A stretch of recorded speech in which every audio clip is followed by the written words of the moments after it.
Hey guys, Reggie and Kayla here, and today we're going to be counting down our top 10 favorite rides at Carowinds. So, we went to Carowinds this past fall, and it is a fantastic park, has a great collection of rides. That being said, its top four is where it really shines, and you'll see a big difference from the rest of the list here. Before we start our list, we do have to say Nighthawk was closed when we went, and I think we might have lucked out on that one because, by all accounts, we have heard that it's pretty painful. The Vekoma Flying Dutchman is the model type, and I'm not seeking those out, I suppose, so it might have been okay. Yeah, there's only one other of these in America, Batwing at Six Flags America, and maybe there's only two of them for a reason. I don't know. I was hoping to ride it, but it was closed, like Kayla was saying, so we're not going to be able to rank it in this list. They don't make these models anymore. Vekoma's new flying coaster, Fly, at Phantasialand in Germany. Many are saying that it's the best flying coaster in the world. So it looks like they found their way with that. Exactly. They fixed the kinks. All right, on to the list. At number 10, we have Hurler. Now, this is an old wooden roller coaster that doesn't do much at all. We were kind of worried. We heard rumblings about it being rough and all that, but we rode up front in a non-wheel seat, and it wasn't that rough, but it just does nothing at all through these elements. On the hills and turns, you get absolutely no forces. It just feels like, I don't know, like a bumpy train ride or something. I guess so, yeah. But it's really lackluster. Like he said, it doesn't do much, and there's just not much to say about it. Yeah, there's a manufacturer that comes in and does magical things with these old wooden roller coasters, and maybe they should give them a call. 1-800-RMC. 1-800-RMC, yeah, that's their number. Because look what they did to Hurler at King's Dominion, which is now Twisted Timbers. Literally one of the best rides on the planet. So one of our favorites. What are we waiting for here, Carowinds? Please, RMC it. Maybe now that they're working with Six Flags again, maybe they can start working with RMC? I don't know. We'll see. One could hope. Yep. All right, moving on to number 9 on our list, we have Boo Blasters. Ooh. Ghostly good time, but not too scary. This is a fun shooter game. I would say it's not nearly as scary as maybe the name precludes, but very fun, neon colored. If your guns are working, of course, that makes it a much better game. This is a clone. It's in multiple Cedar Fair parks, and yep, I mean, you do it once, you've done it before, but it's not a bad ride. Yeah, it's always a good time. The nice spooky stroll through the mansion. Lots of cool props, sound effects. Mostly 2D cutouts, but I'm fine with that. You know, don't expect like Buzz Lightyear or Toy Story Mania here, like when you compare it to like higher end shooting rides. But for what it is, it's a really good time. Good for the family. Absolutely. So moving on to number 8, we have mountain gliders. Now I love these types of rides. Some run faster than others, and this one runs pretty fast. You are encouraged to whip it with this one, which is always fun. We've been to parks where they, kind of try to dim down the fun on these, and that was not the case here. They kind of instructed us to kind of go wild with it. So yeah, if you can get your cables snapping and a good motion, yeah, you could turn this from basically a mild ride into a certified thrill ride. Yep. So yeah, you got to work for it, but certainly worth it. Mm-hmm. There is a method to the madness, but if you practice enough, you'll get there. Absolutely. At number 7, we have Windseeker, a tall swing ride. Now, as beautiful as the views you may get on this ride, it's not as thrilling as the Star Flyers with the chains. So you aren't getting the movements you're getting with those, especially on a windy day. That being said, it's still a pretty fun ride. And again, I appreciated the views. Yeah, so we've ridden Star Flyers, the ones with the chains, at Six Flags parks on very gusty days. And when the wind starts blowing and you're just twisting left and right, that gets scary. That's frightening.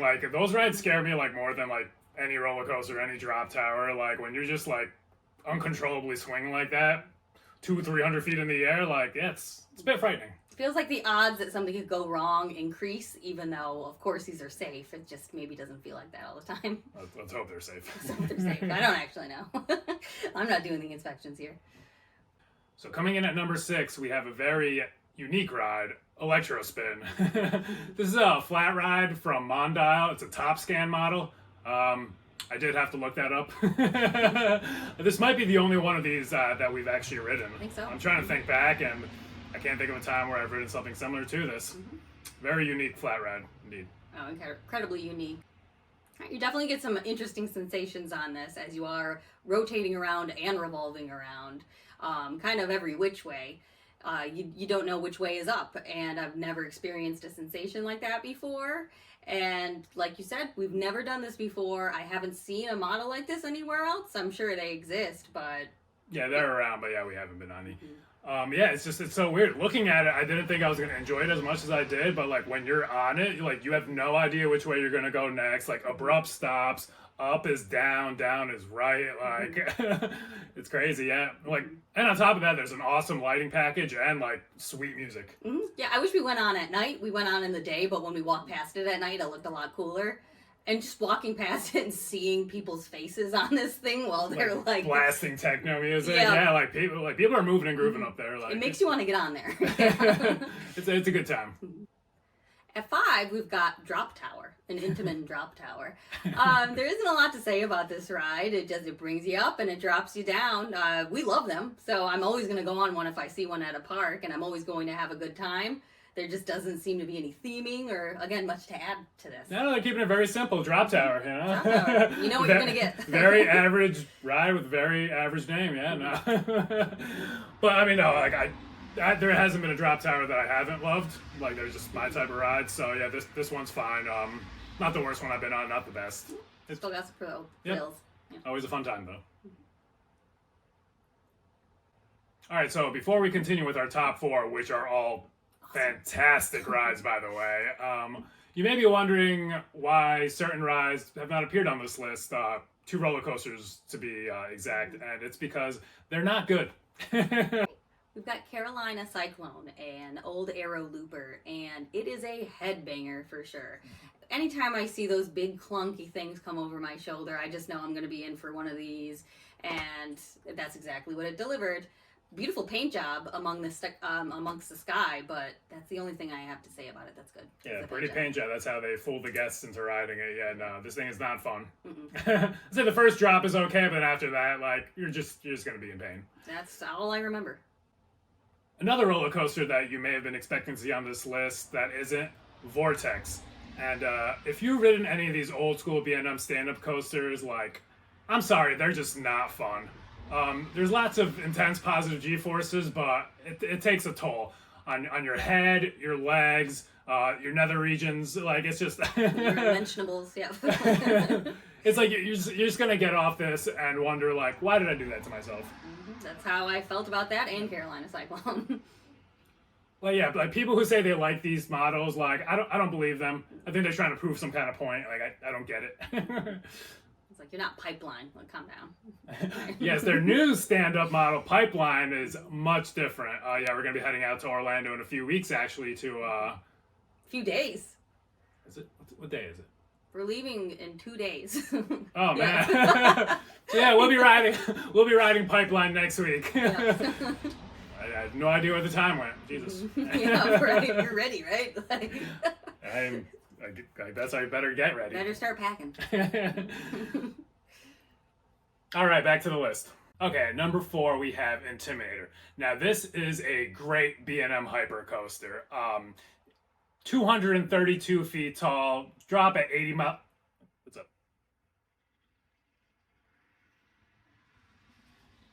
Is that a joke? I think so. I hope so. Must be.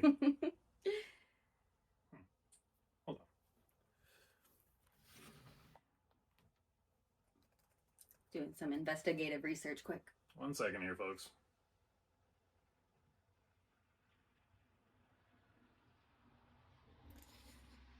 This can't be right.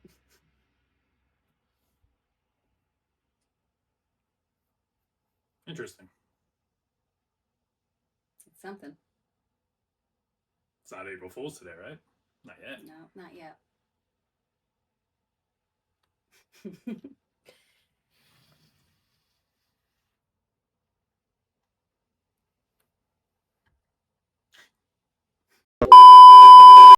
All right, at number 4, we have the newly named Thunder Striker, which is a B&M hypercoaster with an awesome first half and a huge first drop.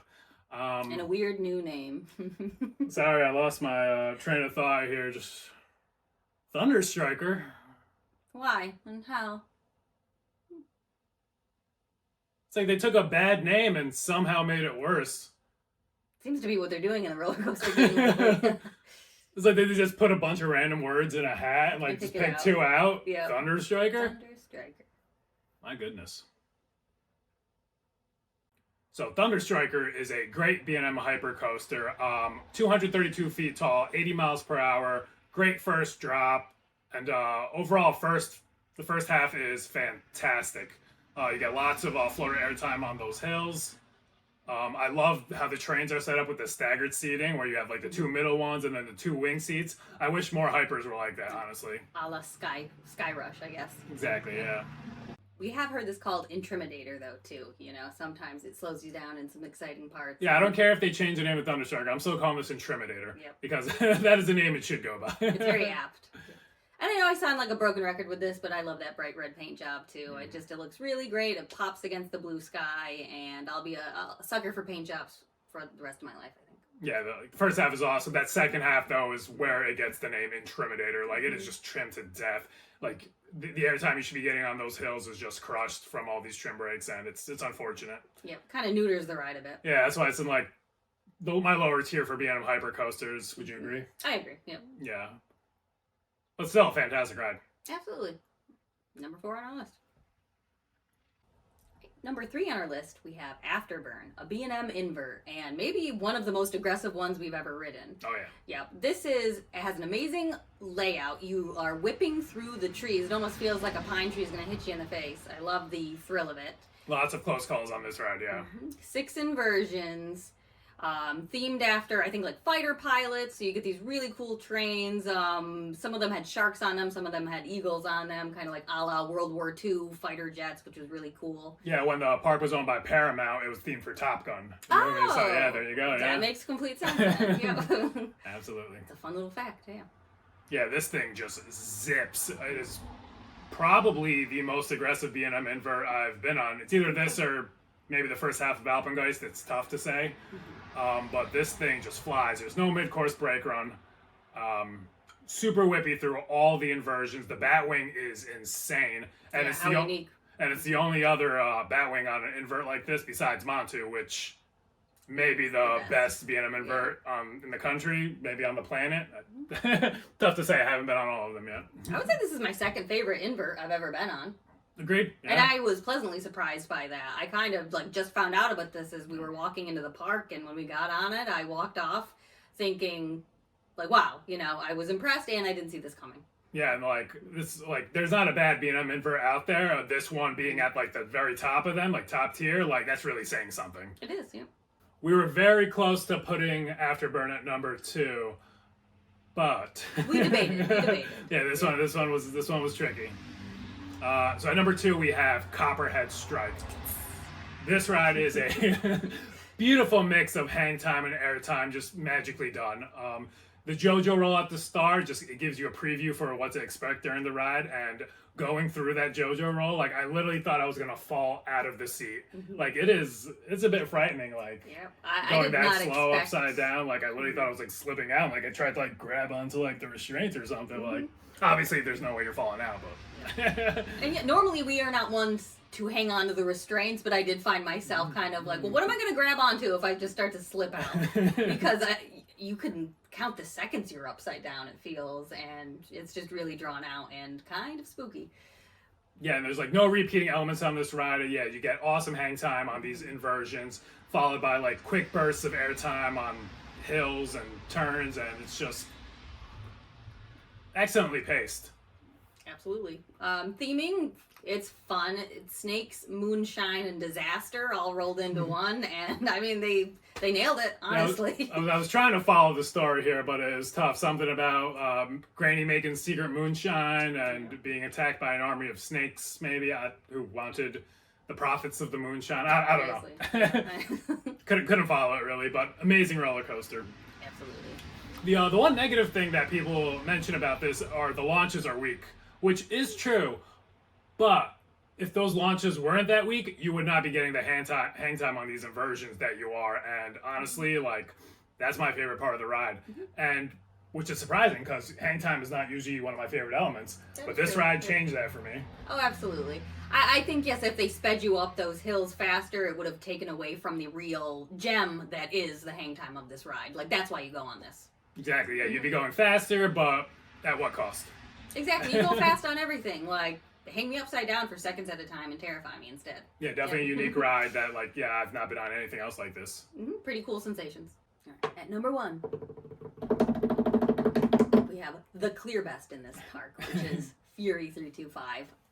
A B&M Giga Coaster, which means it's over 300 feet, hence the name. That is how tall the drop is, truly immense. We have nothing bad to say about this ride. It's gorgeous. It is a speed machine, an airtime machine. I wanted to get back on this immediately the first time we got off and just marathon it. Again, this park has a lot of good coasters in it, but by far and away, I think this is the best in the park. Yeah, I would say this is the only world-class roller coaster in this park, Agreed, and yes. it certainly is. That first drop, you just get floater airtime for what seems like forever, and it just, yeah, the sense of speed, especially in that front row, is mind-blowing. Like, you just go so fast for so long. I think it hits 95 miles per hour, and in that front row, like, you can barely keep your eyes open, and it's so much fun. It feels like you're time traveling. That's how fast you're going. Yeah, it has better airtime than its hyper coaster models of B&M, which are designed for airtime, and this is doing it better than that. The treble clef dive into the tunnel is just so many awesome elements on this ride. It keeps going, and it's truly massive too. I mean, when you see that like sitting there, it takes up just like a corner of the park, it seems. Yeah, it's just a spectacle if you look at this thing. It's B&M's masterpiece. Like, I've not been on every B&M roller coaster in the world, not even close, but I can safely say that this is their best one. And we have our top 25 lists that we always upkeep every time we go somewhere, and this is number 10 on both of our lists. Yeah, somehow it ended up being number 10 on both of our lists. So, and we've ridden a decent amount of roller coasters, like, yeah, somewhere like in the 140s, I think. We're getting there. We've done our fair share of roller coasters, so yeah, like being number 10 on our list, that's very impressive. Sure is. Just one little story about this. A few weeks before we went was the crack heard round the world. One of the big steel beams literally just kind of looked like someone took a bite out of it, and yeah, it cracked one of the supports because this thing goes that fast apparently, where it's just cracking steel supports. And yeah, it happened a few months before our trip there. And not gonna lie, we were getting kind of worried. Are we gonna have to reschedule? This is gonna be one of the best rides on the trip. We were watching videos every day online, trying to find like local news just to see like what the permits were doing and everything like that. So yeah, I'd say it was probably our second most anticipated ride of that trip. Air Force One being number 1 down at Fontsbet, Atlanta for obvious reasons. But this being number 2, yep, we were about to reschedule, and I think they fixed it maybe like 2 weeks before our trip, so it was a few weeks, yeah, we were cutting it close there. Yeah. But we got to ride it, and we got to ride it like 4 or 5 times. Yeah, we did. We marathoned it. Oh, that's another thing, yeah, this ride is so easy to marathon. It's not intense, it's not going to give you a headache. You can literally just do this all day long. It's just... Yep. And operations were really good there that day, too, so they were cranking people out and cranking trains out, so... Yeah, it's amazing for coaster enthusiasts, amazing for the general public, just all around, just superb ride. A+. Good job, B&M. Good job, Carowinds. Yeah. All right. We would love to hear what you thought about this list. Do you agree with it? Did you not? We kind of have a feeling this may be... It's a bit of a controversial list, yeah. I feel like some of you may not be agreeing so much with this list. But yeah, let us know. Everybody's entitled to their own opinion. Exactly, yep. And there's such a variety of rides here, too. I feel like a lot of our lists kind of go coaster heavy, and this was a big mixed bag, so... Yep. A unique park, really good for families, good for thrill seekers too. Yep, not always about the coasters. But their top 4 here certainly are amazing. It is about the coasters in the top half, yeah. Yes. So yeah, if you enjoyed this video and want to see more content about theme parks, we're actually traveling to Orlando in a few days, Kayla tells me. Not weeks. So make sure to like, subscribe, ring that bell so you don't miss any of those videos from down there as well. Thank you guys so much for watching. We'll see you next time. Bye.